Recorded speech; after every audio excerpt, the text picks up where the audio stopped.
প্রশ্ন, কবি রবীন্দ্রনাথ ঠাকুর।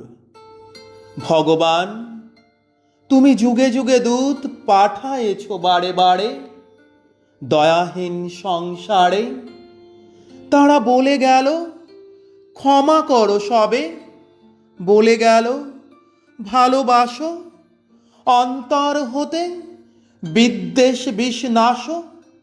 বরণীয় তারা, স্মরণীয় তারা, তবুও বাহির দ্বারে আজি দুর্দিনে ফিরানু তাদের ব্যর্থ নমস্কারে।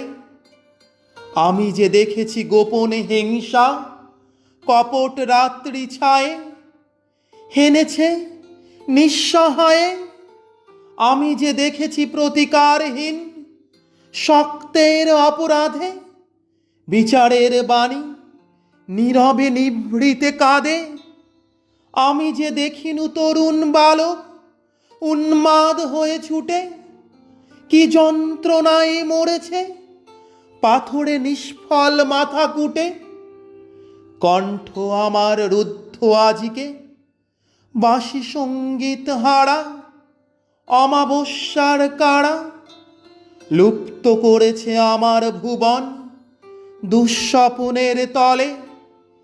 তাই তো তোমায় শুধাই অশ্রু জলে, যাহারা তোমার বিষাইছে বায়ু নিভাইছে তব আলো, তুমি কি তাদের ক্ষমা করিয়াছ?